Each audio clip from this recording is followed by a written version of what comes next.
So standard form அப்படின்னா என்ன அர்த்தம்னா, நியூமரேட்டர் அண்ட் டினாமினேட்டர் இருக்கும். ஒரு நம்பரில் நியூமரேட்டர் அண்ட் டினாமினேட்டர் இருக்குன்னா, அந்த 2 நம்பருக்கும் நியூமரேட்டர் அண்ட் டினாமினேட்டரில் உள்ள நம்பர் ரெண்டுமே ஒரே நம்பரில் கேன்சல் ஆகக்கூடாது.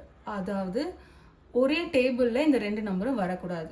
அப்படி ஒரு ஸ்டேஜ் நம்ம அட்டைன் பண்ணோம்னா அந்த ஸ்டேஜில் இருக்கக்கூடிய அந்த ரேஷனல் நம்பருக்கு பேர் தான் ஸ்டாண்டர்ட் ஃபார்மில் இருக்கிற ரேஷனல் நம்பர் அப்படின்னு நம்ம சொல்லுவோம். இதுக்கு ஒரு எக்ஸாம்பிள் பார்க்கணும் அப்படின்னா 3/6 அண்ட் 1/2. இதில் எது வந்து ஸ்டாண்டர்ட் ஃபார்ம் அப்படின்னு கேட்டிங்கன்னா இதுதான் ஸ்டாண்டர்ட் ஃபார்ம். ஏன்னாக்கா 1 and 2 நம்ம ஒரே டேபிளில் கேன்சல் பண்ண முடியாது. 3/6 இதை நம்மளால் கேன்சல் பண்ண முடியும், 3 டேபிள்லேயே பண்ண முடியும். 3 1 times, 6 2 times.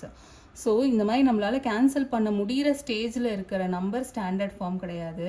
இந்த மாதிரி என்னால் இதுக்கு மேலே